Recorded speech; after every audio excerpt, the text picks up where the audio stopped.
Hey, this is Joe Hubbard from JoeHubbardBassVideos.com coming at you today with another lesson. And this is the sixth and final lesson within this module, Lyrical Phrasing. Today's lesson is on the minor major seventh chord, so with that in mind, grab your bass and let's get started. A good way to look at the minor major seventh chord is one note brighter than a minor seventh chord and one note darker than a major seventh chord. This chord usually functions as the tonic chord in a minor key area or a minor blues. The corresponding tensions that belong to the minor major seventh chord are 9, 11, and 13. Check out this excerpt from Keith Jarrett's solo in the jazz standard Solar. The context here is seeing how these minor major seventh tensions blend with other chord types and tension usage.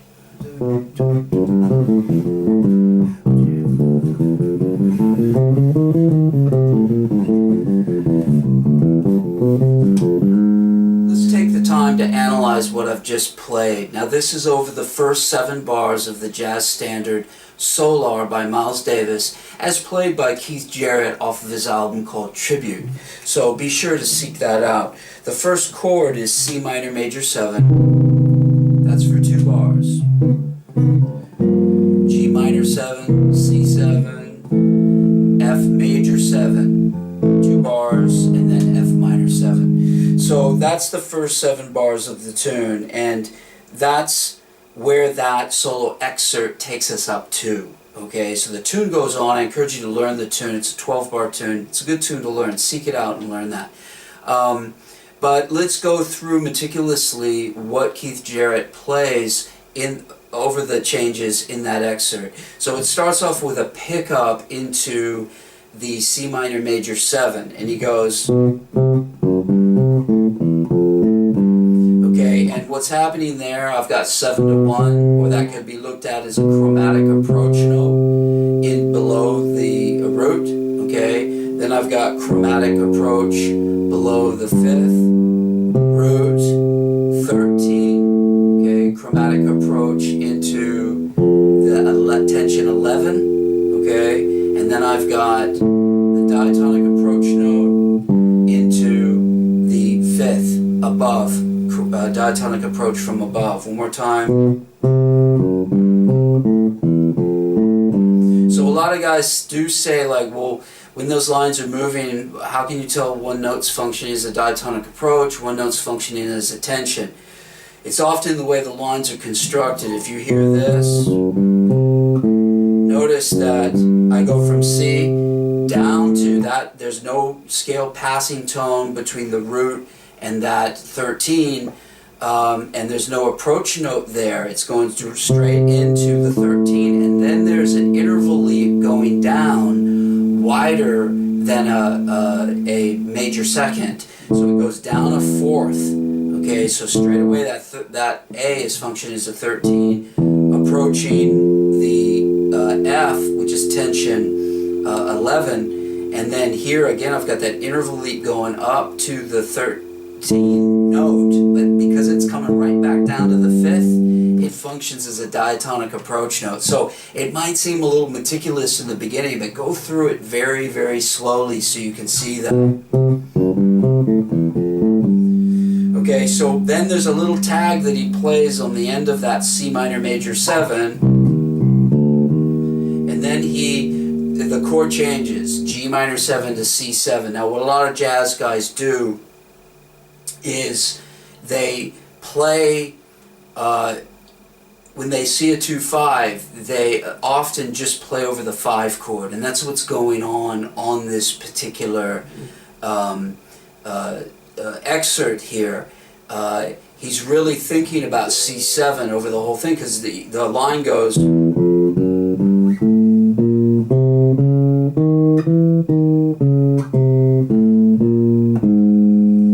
then it resolves into that A there, which is the 3rd of the F major 7. So what's happening here is between the 3rd and the 5th, I've got a double chromatic approach note. So we can have double chromatics from below or above. Kind of talked about these before, but start investigating these. Much later on we're going to have some drills and stuff that we'll do with double chromatics within the course. So here we've got these double chromatics, but you can start investigating this already. A little bit of the black belt going on here, okay? Then I come up here, which is a chromatic approach below the flat 7, okay? And then I go to the root, and then it goes up to the 3rd, but between the root and the 3rd, I have flat 9 and sharp 9. So what's happening here is that this is what's called scale passing tones. Don't worry about all the intricacies of this just yet. In a couple of courses time, we're going to be doing a course on scale passing tones, go through all the options over every chord with all the scale options.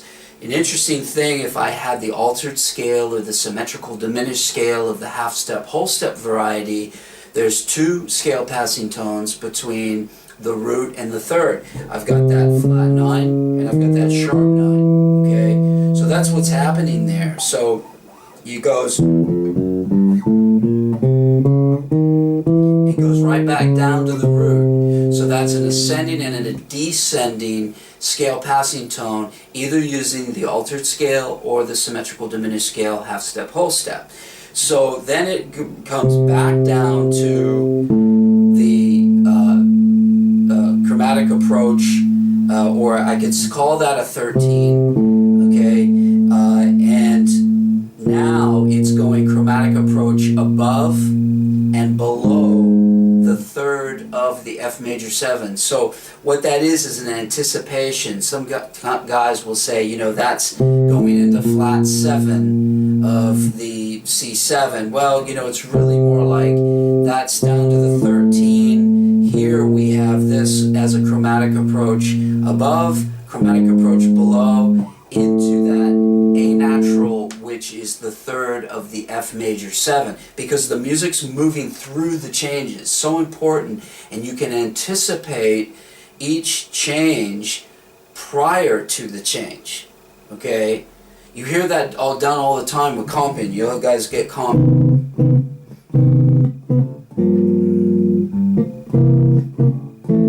See how I'm anticipating? You know, so that anticipation happens all the time. So you can do that with your solos. A lot of guys get confused about this. And there's a lot of improvisers who anticipate several beats out from the bar. You know, and that gets kind of outside after a while, you know. And maybe it's not useful all the time, but sometimes for a certain soundscape it is. You know, it's a more advanced concept. So here we've got the 3rd of the F major 7. And then what happens is that I go down to the root, come up to a diatonic approach above, go down to the 7th, okay? And then from here, it goes like that. So that's a scale passing tone between the 7 and the 5, descending and ascending. And then it goes back to the diatonic approach from above the root, chromatic approach below the 5th, okay? And then down to the root and up to the flat 7. So that whole line is going to be...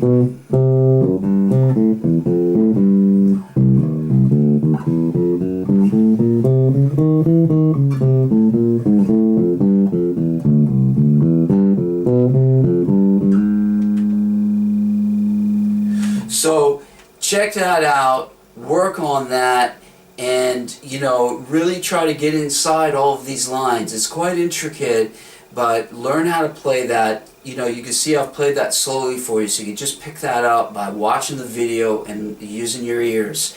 And also check out the actual original recording. And what I want you to see is the usage of these tensions on the minor major 7th chord, and then how he blends into these different techniques when he's moving over the different chords. We want to start this study by taking a look at the arpeggios followed by the tensions of the chord. So we're going to arpeggiate the C minor major 7th chord. So we've got the root, flat 3, 5, natural 7, and then we're going to come up and play 9, 11, and 13. So I've got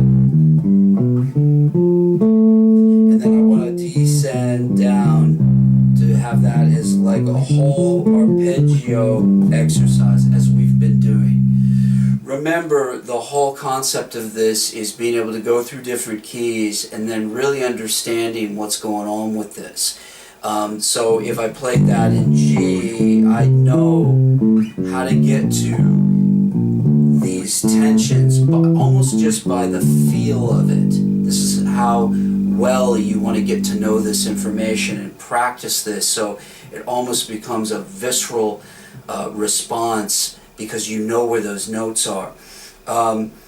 Again, an ear training exercise, I want you to do this in every key. It's very important that you do that from the get-go. Don't just do it in one key. Get this together, come back. We're going to take a look at a tension technical study that is going to have the minor major 7th chord, and then we're going to have these 3 resulting tension patterns highlighting the 13, the 11, and the 9, followed by the minor major 7th chord descending. So get that together, stay with me, and come back and we'll do the next exercise. Okay, let's take a look at this tension technical study where we're taking those 3 resulting tension patterns highlighting 13, 11, and 9. We start off by playing the C minor major 7th chord. I come up and play 13, 11, 5, and 13. That's the first one. Then I have 11, 9, flat 3, 11. Then I have 9, 7, root, 9. And then descend back down the arpeggio.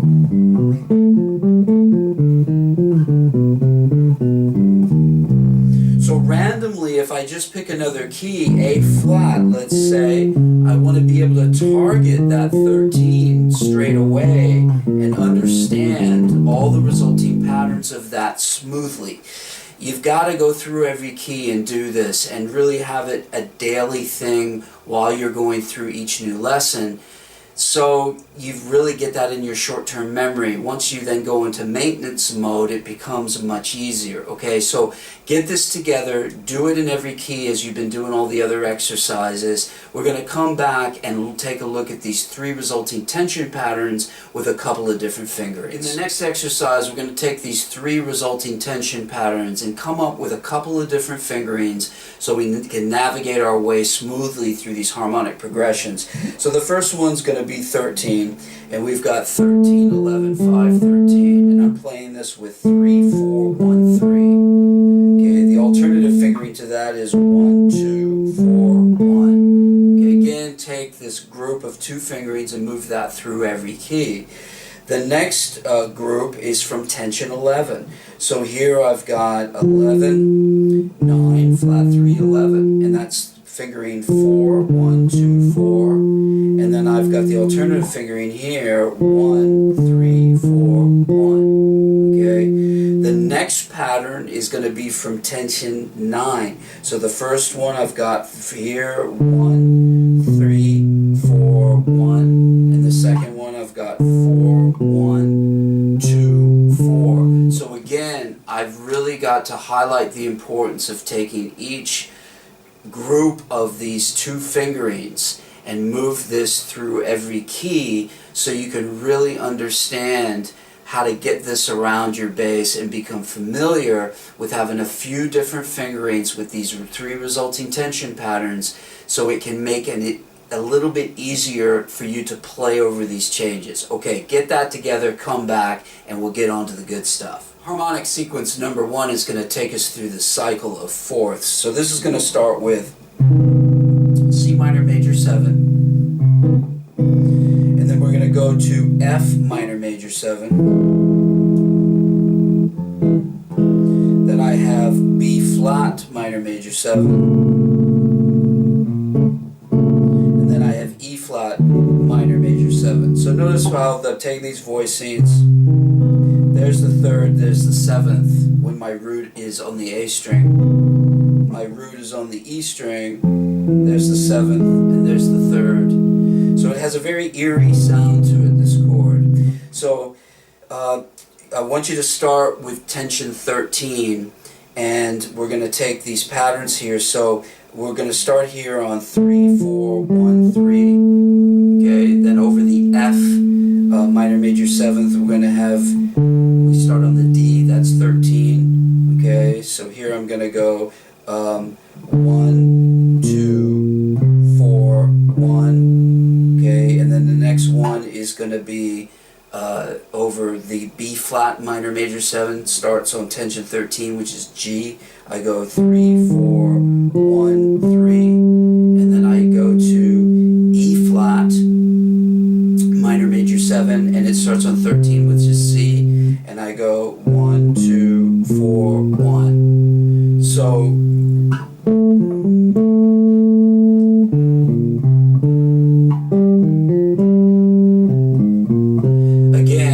first part of it, just play this exercise and then try to improvise some real melodic lyrical phrasing ideas highlighting the use of the tension 13. I'm going to play along now.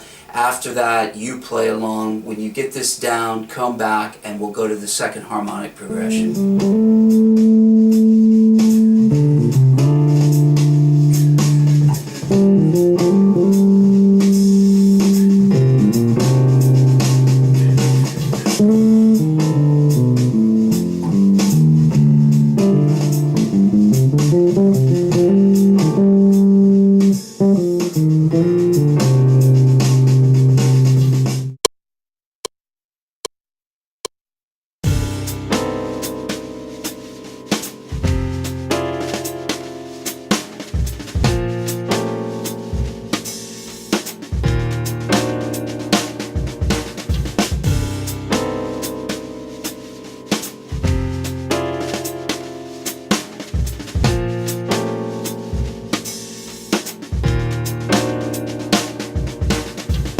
Harmonic sequence number 2 is going to take us through the cycle of minor thirds. So what we've got here is C minor major 7. Then it goes up to E flat minor major 7. Then it goes to F sharp minor major 7. And then it goes to A. Okay, and then what we're going to take is the tension 11. So over this, we've got this fingering here. Okay, that's over the C, it starts on F. On the E flat, it starts on A flat.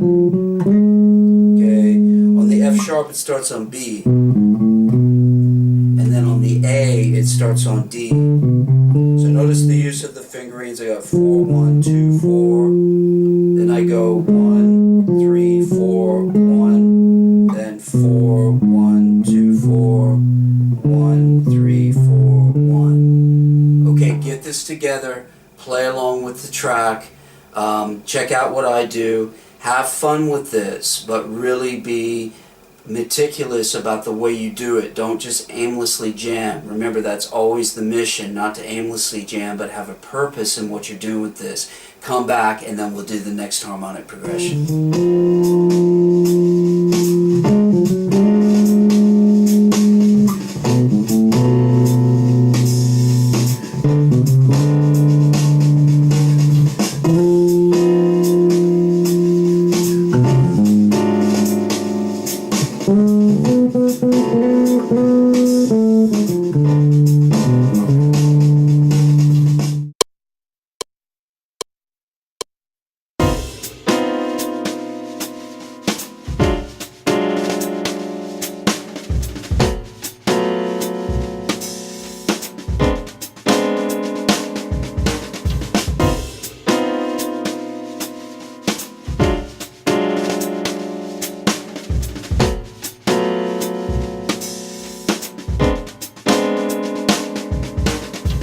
The next harmonic sequence is going to take us through the cycle of tritones. So this is going to start with C minor major 7. Okay, and then it's going to go to F sharp. And then it's going to go to B flat minor major 7. And then to E minor major 7. Okay, so we're going to take tension 9 now. And remember, we've got that natural 7, so we need to make sure that we're playing that over this. Here I start with the tension 9, and I'm using 1, 3, 4, 1, and then over the F sharp I start on G sharp, and I use the 4, 1, 2, 4. Okay, over the B flat, I start on C, which is the 9. And I use 1, 3, 4, 1. And then over the E, minor major 7, I start on F sharp and use the 4, 1, 2, 4. Okay, so get this together, have a good play along with this, and check out what I'm doing. Use the little improvised parts that I do as an inspiration for you to come up with some ideas. Check out the rhythms too on what I'm playing, and try to make your lines a little bit more interesting rhythmically. Remember, this is lyrical phrasing, so you almost want to make it sound like a melody of a song. That's the key. So hence that lyrical phrasing, you know, as though it's a singing line. Okay, so get that together, come back, and we'll do an after action review.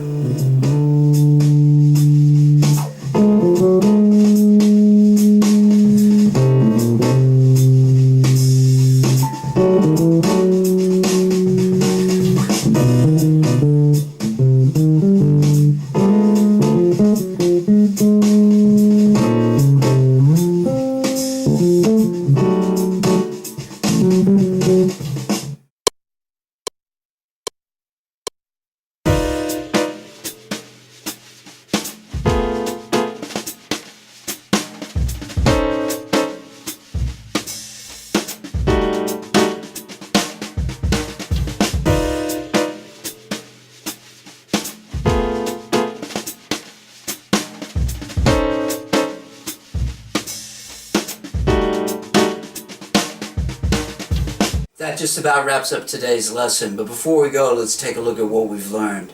At the end of today's lesson, we've learned what tensions are and how to build them over minor major 7th chords. We've also learned how you can blend minor major 7 tension ideas with other chord types. We then took a look at how to create melodic phrases over different minor major 7th chord sequences, and how to negotiate economical fingering patterns when modulating to each new successive chord. As always, practice smart, work hard, and play creatively. Now, this is the last lesson in this module, lyrical phrasing, so I'll be checking in with you next week with the first lesson for polyrhythms. Until then, take care.